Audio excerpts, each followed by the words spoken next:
energy and water, but the thing is, you can make that practice into a purification practice every day, right? So no excuses. I have no time to practice the Dhamma. You brush your teeth twice a day, right? Yeah, the Rinpoche, he told us a story about two brothers. Okay. That one was very wise. Maybe somebody remembers the story. That one was very wise and he learned the Dhamma very well. And the other one, he couldn't say even a simple sentence. But he was only cleaning the monastery. Somebody remember? Yeah, the story of the cleaning, yeah. And then two teachers, or one of the brothers, somebody went and just spoke about something very high, I don't know what. And then they heard the answer, and they looked and nobody was there, only the one who cleaning. And then it happened again, and then it was like he was cleaning his karma, and he purified himself then, you know. Yes.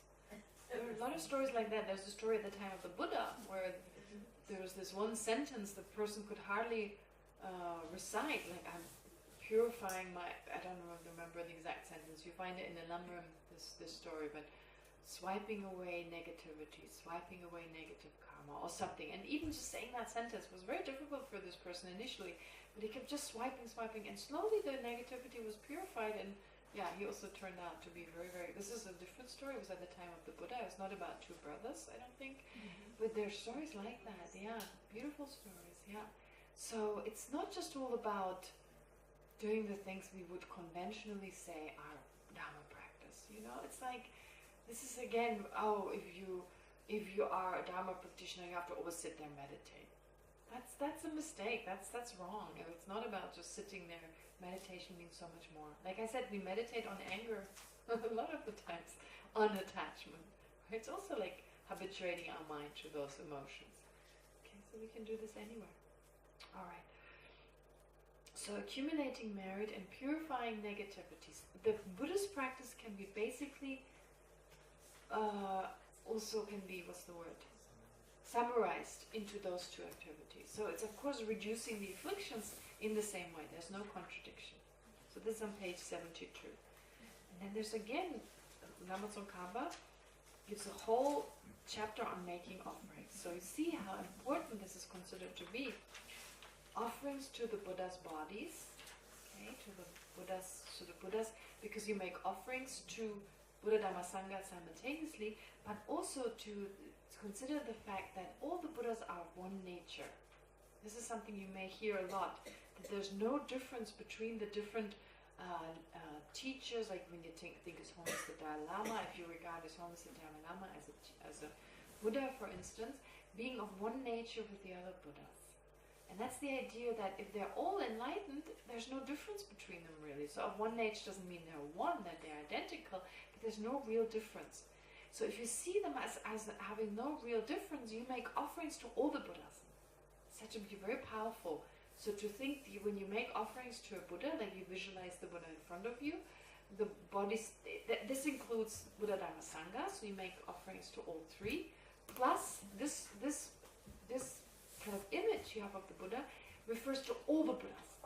So this is said to be the most powerful offering to offer to all the Buddhas in this world. Okay. All these offerings here are mental offerings?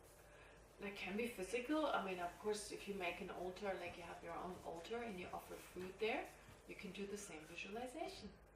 If you're food, you can do that for the food when you offer your food. Of course, there's really no one to offer something to. It's not like this hand comes out, whoops, thank you, and takes it. In the end, you eat it yourself, right? It's not even like, if we have a problem with stinginess, it's not even, but it seems a bit like cheating. But it's like opening our heart towards giving. And once we've done that, and you know, it's said to be very beautiful, if you have possessions and it's difficult to let go of them, right? You have a little bit more than needed, or then you think, I offer this to the Buddhas and I'm just using it to work for others. It feels like cheating, but it is the kind of cheating, but your mind kind of, you know, it's like you really feel like I'm just using it, I'm just borrowing it. And this belongs to sentient beings, it belongs to the Buddhas. You're able to let go more. This is not mine. It belongs to everyone, but I'm using it, right? And you train your mind in such a way that you can eventually easily give it away. It's all part of the mind training. So let's not force it. It's difficult. I mean, if you've ever felt when there's stinginess, or I mean, there's two types. There's greed and there's stinginess. They're quite different. So greed is just wanting more, and stinginess being unable to give that which we have away. Okay, it's all this type of stinginess. These are ugly words, but we all have them to a certain degree. And you notice there's a feeling of fear that you may lose it. That there's a sense of fear there. So let's not underestimate that. We cannot force it. We shouldn't force it. It should come natural. But for it to come natural, we need to take it slowly. Let's be gentle with ourselves. When we talk about kindness and gentleness, well, also with ourselves, with our own mind. Sense of humor is always good. Sense of humor is very healthy. To see our own afflictions with a sense of humor. If we're able to laugh about ourselves, then at least it's fun. To watch our own mind. Ooh, how funny my own mind. Right? I mean, really, with a sense of humor, it becomes fun. Lots of situations, if you can take it with humor, it's really beautiful. But the point is here that if you have possessions and it's really difficult to let go of them, then imagine you visualize you give it to the Buddhas. It's already changing your brain, changing your, what Imbal said about the synapses in your brain. It's already changing those synapses. It's making changes. The mind is changing and the brain is changing too. Until one day it becomes easy and it becomes effortless. And that's the time to do it. Don't force it, ever. Renunciation does not mean you force yourself. If you don't want to become a nun or a monk, don't do it. Don't do it. Don't force yourself just because you think it's the right thing to do. Oh, that's a disaster. You won't last. Okay, you'll be miserable. Don't force yourself to do anything. Come to the conclusion that this is the right thing, and then you do it with joy. So that's why joyous effort is so important. Making an effort should come from joy. There may be some hardship, but from deep from within, you feel like it's the right thing. You like to do it. That's very important. Gentleness is in every situation.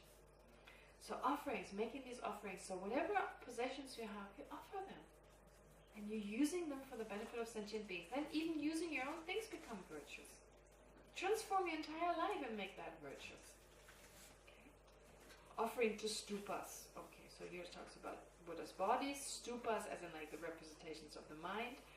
Objects that are directly perceived, which are actually in front of you, and objects that are not directly perceived. You visualize them. You can do both. And you know what's interesting? They say there's more merit when making offerings. When making offerings of things that are directly perceived, the merit is a little less.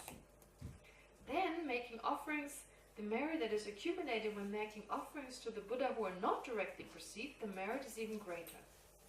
And when making offerings to all the Buddha, the merit is the greatest. Because what you have in front of you is limited. So if you make offerings, like lots of offerings, if you offer lots, so you're just visualizing this. Like I said before, it gives you that sense of beauty. Then make by oneself, why we directly make it, but also getting others to do it. So we shouldn't get others to do it out of laziness or something, carelessness. But if you want another person to be more generous, well, we should give them the opportunity. Maybe give them the money to make the offering. Right? That's beautiful. I think with our children, I don't think much of, if you have a child and your child is raised in a community that is not Buddhist, I don't think it's a good idea to talk about Buddhism. They go to in a sense like the Buddha and karma, and then they go out to their neighbors and say, well, the Buddha. And they're like, whoa. Right? They're just going to talk about it, of course. And when I start mentioning words like karma and Buddha, they're going to get teased, and it's not a good idea. You don't need to mention those words. And in fact, it may have the result. I know of one person who did that with her child, and when the child grew older, it was this total resistance. Because of always being bullied, by other children, of having heard this, and the child didn't want anything to do with Buddhism. Whereas in other cases, the parents didn't talk about it. Of course, the ideas were there, Don't do this what you don't want others to do to you. That's not unique to Buddhism, but anger doesn't help the situation. When there's a bully, that's not, that's understand also even the bully. I mean, you have to be a firm, the whole advice, and be generous, of course. When someone has a problem, maybe give your child a shekel to give to a beggar, or 5 shekels, whatever. Give that to so you give the child doesn't really have money and can't expect the pocket money to be given to a banker, so you give your own money to the child, so the child gets used to the idea of helping people who are in need. That's a beautiful way. And then maybe when they're around 15, 16, that's usually the age of maturity, sometimes earlier, but usually there's a certain age of maturity. Then at that age, they may ask you about it, they may generate an interest, and if they're not, that's okay. Then that's just not their thing. Right? I think it's good to have that openness, but to introduce them in some way, but never use those words. Never. It's not a good idea, right? It's not a good idea to start talking about karma. No, I wouldn't. Even if I had children, I wouldn't do that. Okay. Anyway, so this whole list of offerings, never mind, you can read those, to do those that help others, of course, to give things that are beneficial to others. So here, like I spoke about this organization, for instance, make offerings there. Offering of practice, of course, is the greatest. Then extensive offerings. Oh, this is also funny. I'm reminded of something. You visualize a lot of it. And sometimes in Dharamsala, like I go to translate for people, and they go to see a lama, and I say, make an offering of fruit. And they have to bring 1 apple, 2 bananas, and 1 orange. And I'm like, wait a minute, that's not... And it was my fault. I should have said, bring a few things, like a beautiful, just a plate of fruits, or a plate of something, and arrange it beautifully, and then you offer it. It's just a symbolic thing. It's not necessary, but better not to give anything if you... 1 apple, 2 bananas. It was like, oh my god. It was so bizarre, yeah. So it should be something, that looks pretty, like, right? Anyway, I think here in this country, you wouldn't put it in front of someone like just 2 pieces of nuts or something. You put a piece of whole, and don't expect this person. Pardon? We put the whole tree. You put the whole tree. No, but I mean, when people go, you make the whole plate full, and in most cultures it's like that, right? So likewise to the lama. Right, when you go to see a lama in Dharamsala, for instance. Okay. But most important, extensive. So here, when you visualize, also you visualize beautiful stuff. Offerings not contaminated by afflictions. Oh, that's a difficult one. Like we want other people to see it and know about it. Have your name on a building. Right? That's a big one. So anonymous donations, they are really amazing. Right? You don't care your name is there or not, because it can also, the 8 worldly dharmas, they creep in there. Right? You want people to know that you've done that. You want some kind of acknowledgement, and that's a dangerous one. Yeah? So to give for the sake of giving, not even expecting, when you give a dead beggar in Dharamsala, sometimes it's really funny. They're like, please, buka, I have so much hunger. You give them, and they go, they don't say thank you at all. Nothing, they just take it. Never thank you. So it's a great practice. Sometimes they say thank you, of course, but some don't. It's like, it's your duty. And that's, if you then, without getting upset, okay, wonderful. It's very good.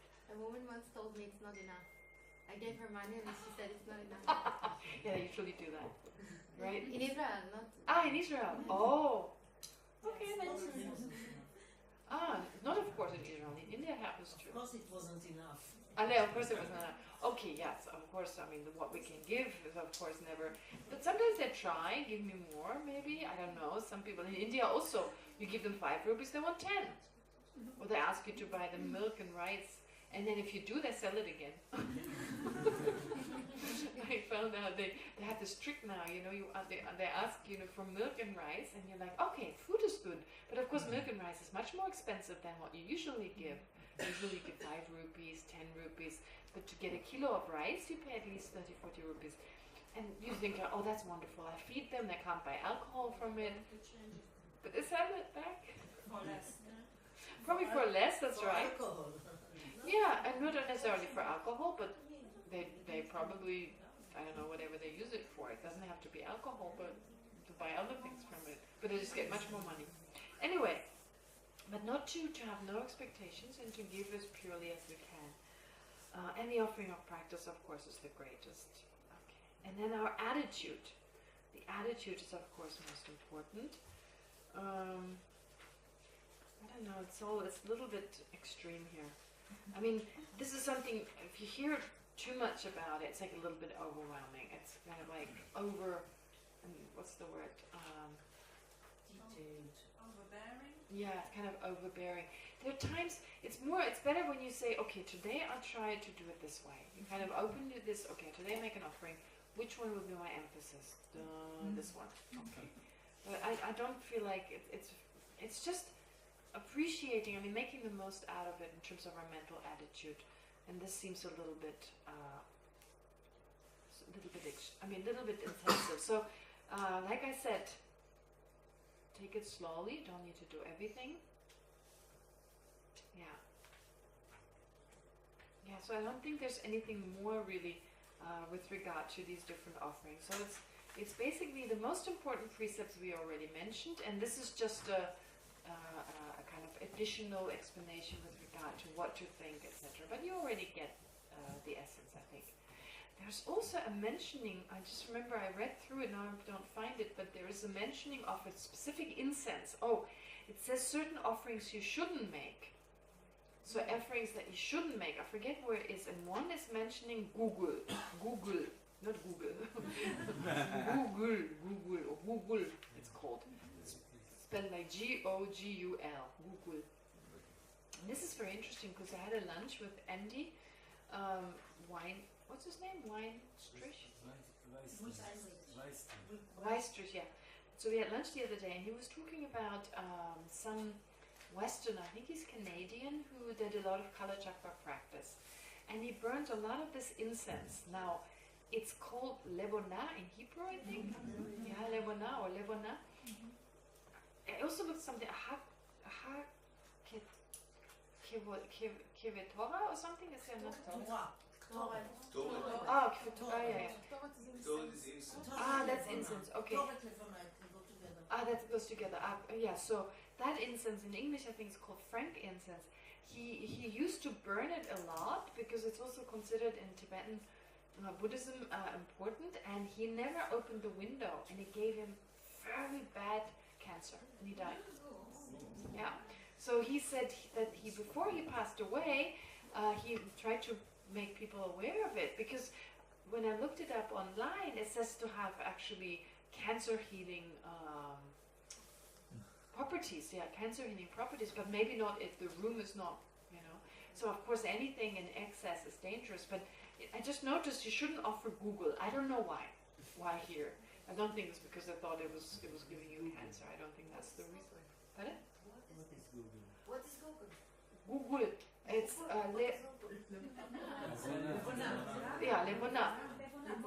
Levona, yeah. It's like these stones, right? These frank incense, Levona. So just to be careful, I think it's also good to be with the other incense. I don't know. I mean, I know the incense, like I used to burn it a lot and my walls turned yellow.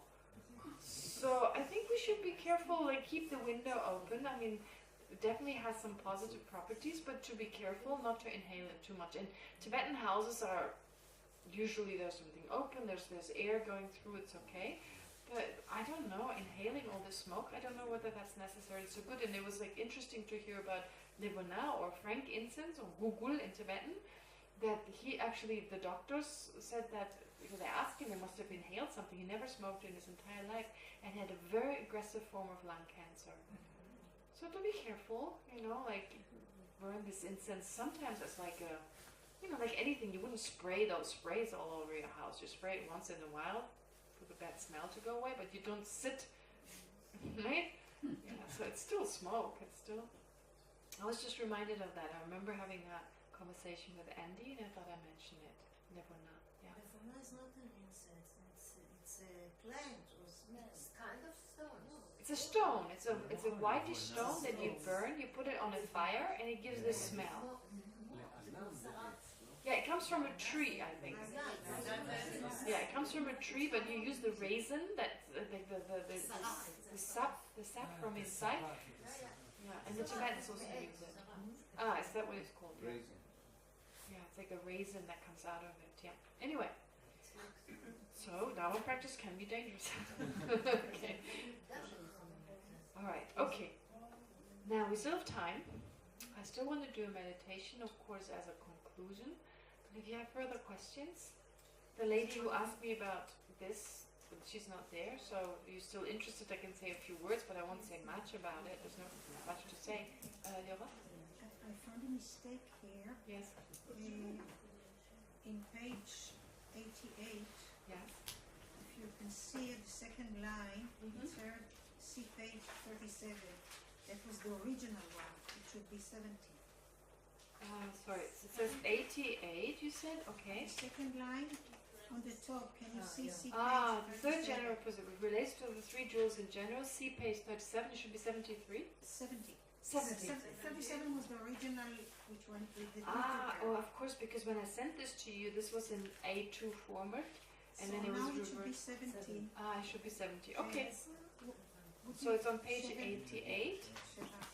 The second line Would is you just like to check 70, please? 70 or 17?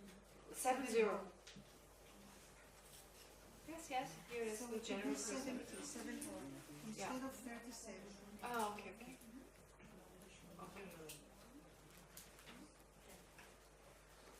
I mean, this is just a compilation anyway. This is not my composition or something. This is important. This is just compiling it from different sources. I just put whatever I could find on Refuge, I put together in here. And a few things I added my own explanation, other things I took from books.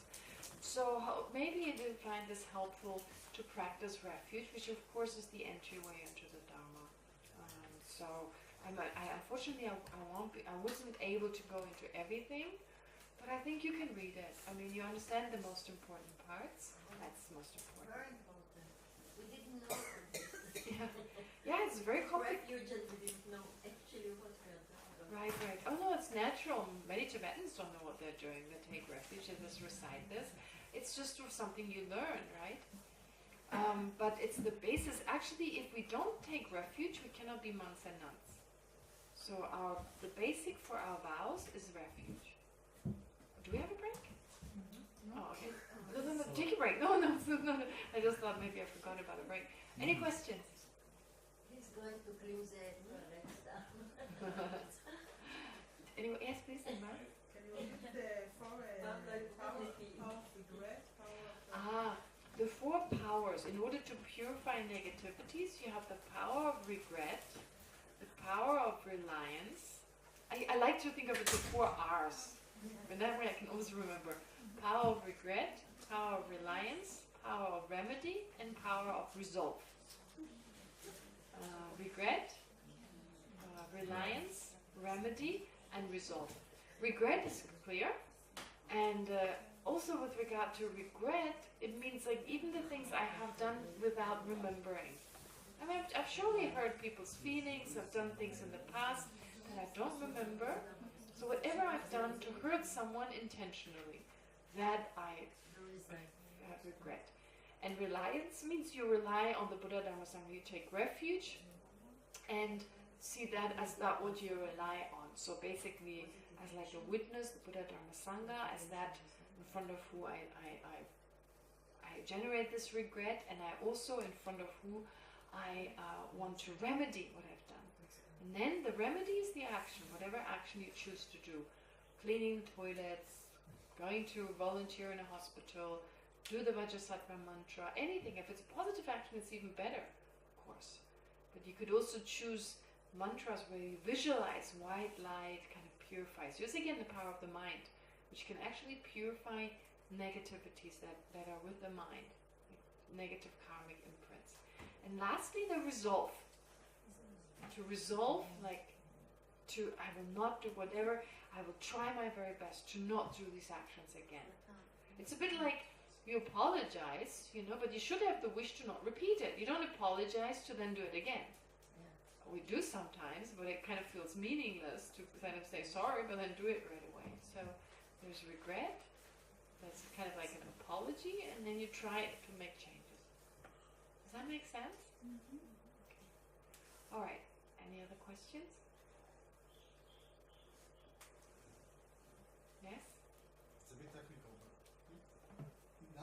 actually have more vows than monks.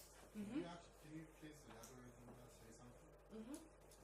Actually, when we talk about nuns and monks, there are two levels. There's what is called a novice and a fully ordained nun. There are these two levels. So actually, initially, when you become a nun, you don't take, or a monk, you don't take the full vows, the full amount of vows. It's like a nun in training, if you like, or monk in training. You take 36 vows. Those are the same for men and women. And then after some time, when you're ready, then you take more vows. For the nuns, there's actually a probationary time where for two years you're in that in-between state before you become fully ordained. For monks, that's not the case. So that's another question, why for nuns? And then when nuns take full ordination, they have more vows than the monks have. So initially, with this initial stage, monks and nuns had the equal amounts as novices, and then the nuns have that probationary kind of period, these 2 years, before they can become fully ordained, and then they have 300, I always forget, the monks have 253, and the nuns have 364 or something, I forget now. Yeah, a lot more. So, what is the reason for that? Well, many of the vows that the nuns have are there to protect them, in the sense that, like one example I can come up with is like a nun should never walk alone without another nun. Now, many of the vows you don't have to keep any longer because it's not necessary. The Buddha himself was very clear about the situation, to keep the vows as long as they're appropriate. So if you lived in India 2,600 years ago, many of the monks and nuns lived in the forests in retreat. It was potentially dangerous for a woman to walk on her own. So for that reason, there were certain vows that protected the women from being sexually assaulted, etc. So a lot of those are India is still dangerous. Are nuns not in danger? for women. It's still dangerous in certain places. It can still be dangerous. I mean, it's a huge country with a huge population, and But for nuns as well? for nuns it can be dangerous. I mean, I would not walk in certain places. It's a little bit safer as a nun because they recognize you as a, but still, I wouldn't always feel safe. But also with the probationary period, that may seem not fair. Why does a nun have to have like these 2 years? But the way I look at it, actually, this is very important historically, because when the Buddha came to India, there was a time, many centuries before Buddhism, where women had a lot of rights, but that degenerated. So there was this period that they talk about, I forget the exact name of that period, but women were not totally equal to men, but they had a lot of rights, etc. And then what they call the Brahmanistic tradition became very strong. And according to that tradition, and that tradition is still very prevalent in India, a man is much more worth than a woman. A man, you want a son, because if you die, your son needs to light the funeral pyre.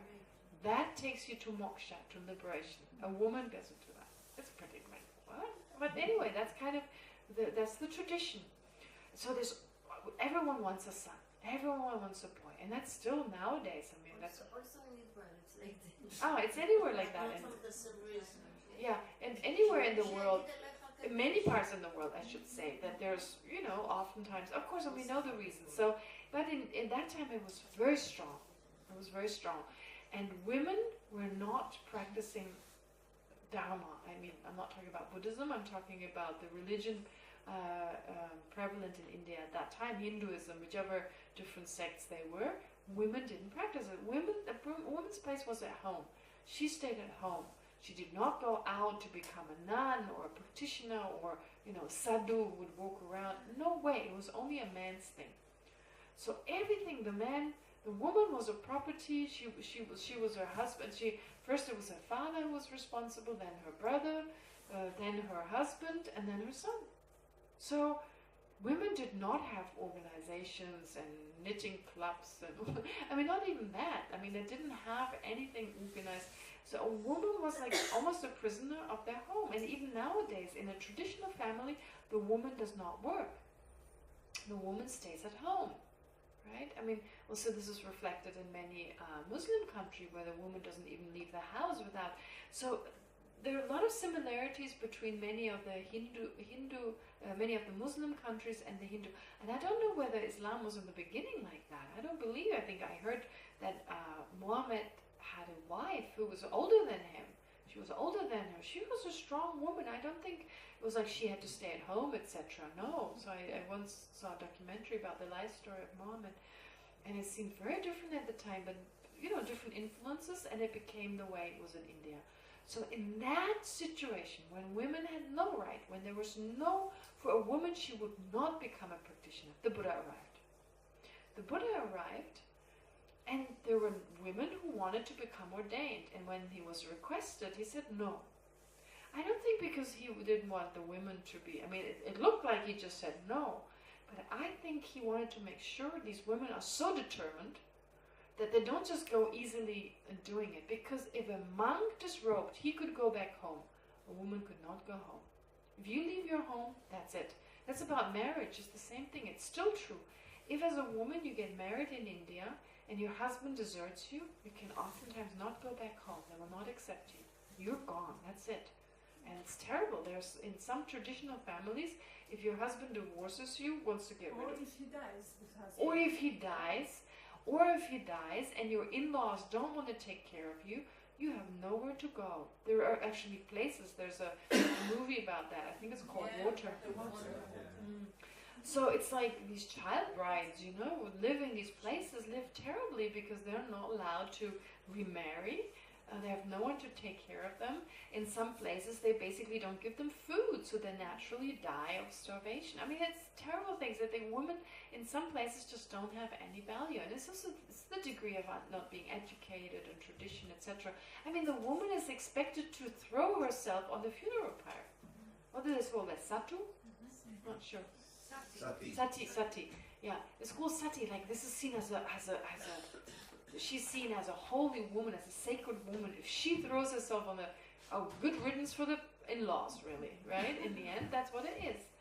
So basically, there are these customs, and they're, all over the place. And when the Buddha came, he tried to remove some of those. There's sutras where a king is lamenting about having a daughter.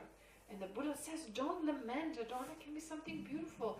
A daughter has this and this quality. And she's telling the king, be happy. A daughter can be better than a son. So I think the Buddha was one of the greatest feminists, but it doesn't seem that way because we need to look in the context. So when the nuns requested, when the women requested the Buddha, he first said no. That's all we see. Oh, he said no. But actually, nuns had to be you needed to be really determined. That's what you want to do. Because you could become homeless if you become a nun first and then give it up. You could potentially be homeless. I see it that way because if you study the scriptures, the Buddha was anything but a misogynist. Buddha was a feminist. Child of the lineage, son of the lineage, daughter of the lineage, everyone. It's in the Heart Sutra. Stresses very much the fact anyone can become enlightened. And if you read the Mahayana Sutras, equal, right? It's totally equal. So, and in Tantra even more so. So the more advanced the practices... There are female Buddhas. Pardon? There are female Buddhas. Yeah, look, there's Tara right there. So, therefore, for the nuns, this probationary period was possibly to say, look, do you really want to do this? So there's maybe still a way out or whatever, I don't know. But because it just was appropriate at that time, for women it was much scarier. And I think historically this is the first time where women got together and work and live and meditate without any men. I think historically in India it didn't exist. I don't think there was any community of nuns. So that was big, that was pretty feminist, right? Going from no women organization to a whole club that lives together, works together, without having a man looking over them. That's big. Do you have that in Israel? No, honestly, But then, when Buddhism arrived to Tibet, again, the situation of the women that wanted to practice, like what Teresa Palmer went through. Now she's fighting for of course. The nuns don't get the same education as the monks. It's the true. Dalai Lama is trying to change it. Yes, yes, And yes. it doesn't succeed so much. Yes, that's the thing. The problem is that Buddhist practitioners are ordinary people. Oftentimes, right? We have only a few great lamas, a few open people, but a lot of the people are narrow-minded and culture is very strong. So there was a very strong misogynist culture, and honestly, I can't just blame the man. The women can be just as bad sometimes. They also sometimes didn't want the nuns to get education. When education was introduced in the nunneries, there were some older nuns who were like, no, we don't want that. Because of course they would lose their authority, right? They were the older, there's like a very strong system of the younger nuns respecting the older nuns teach the younger nuns. Well, if the younger nuns know more than the older nuns, that will fall apart. So they knew for them it was too late, and there was this worry, it will all fall apart. These nuns are just going to be, all over the place, or maybe they want to be with the monks then. I mean, they had all these, some were unreasonable fears, some were afflictions, some, different state. So it's human, it's just human nature, and yeah, I agree with you. For the nuns, it was difficult, but it was still easier than for some of the situations, like where a woman was not able to become a nun. That was still easier. And still there were parts in Tibet where there were no nuns, because people looked down upon them. I mean, in some parts of Amdo, I hear, there were no nuns, because they were seen as negative. Unfortunately, this is the good thing about the 21st century, it's not always bad.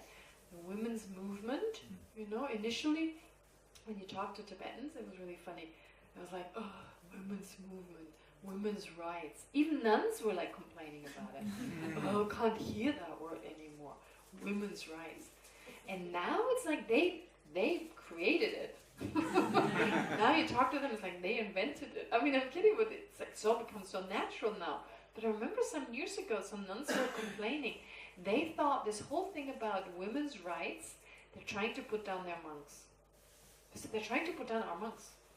Because they would say, well, the nuns don't have the same rights as the monks. So instead of seeing it as helping the nuns, they saw it as criticism of their monks.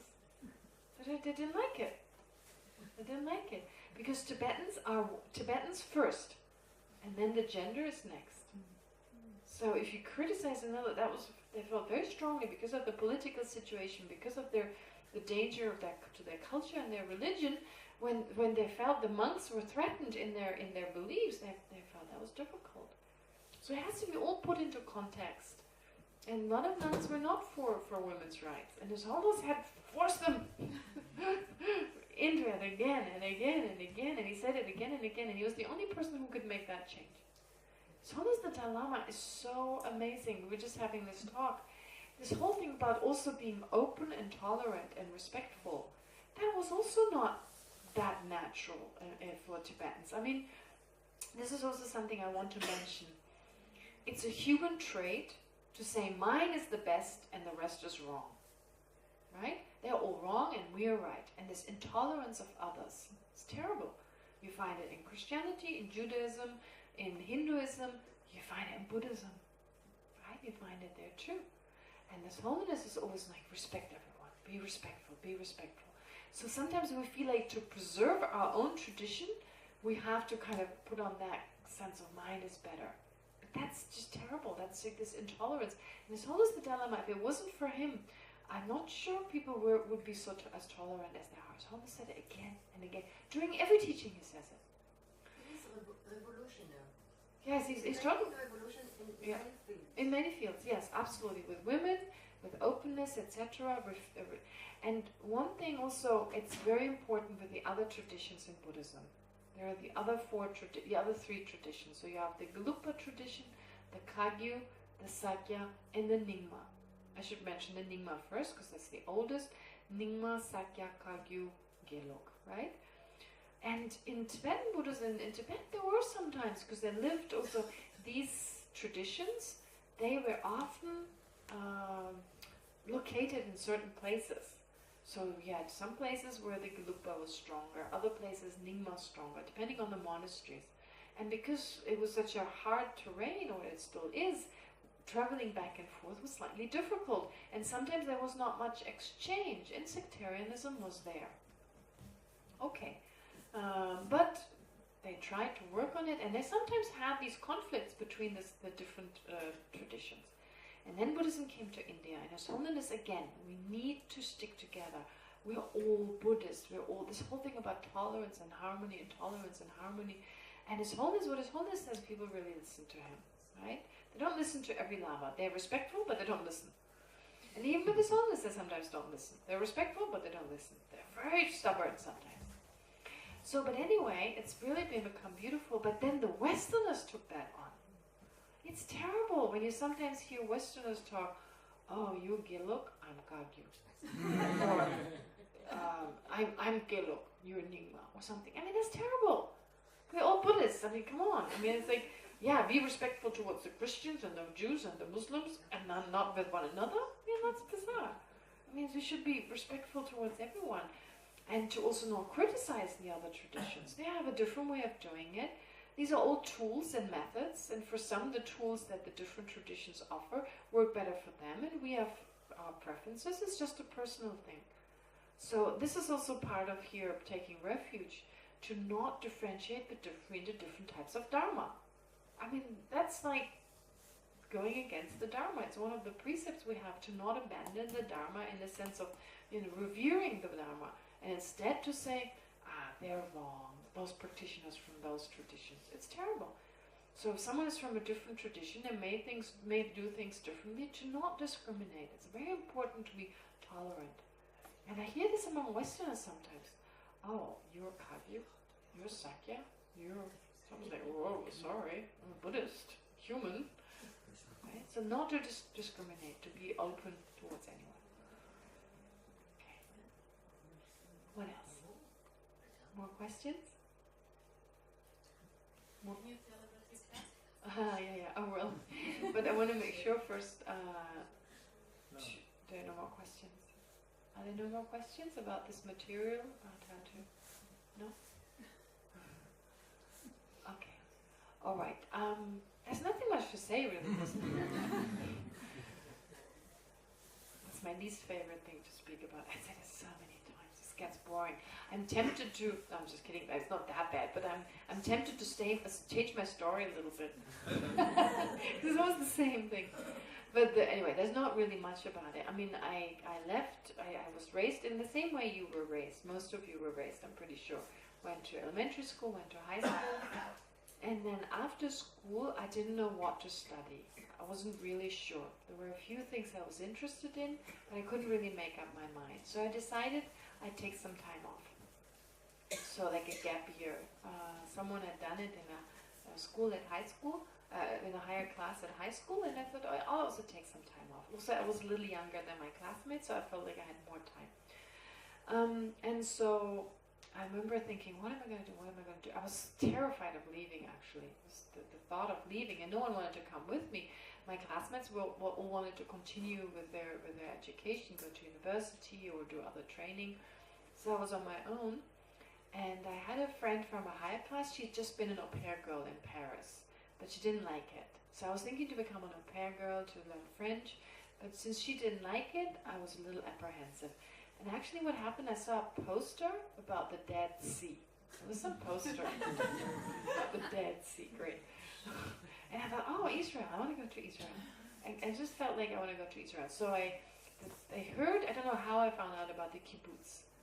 So I got a book, because I had all the kibbutzim in it. It told you how many people were there, and what the jobs were, and the sites, and you know. So I bought that book.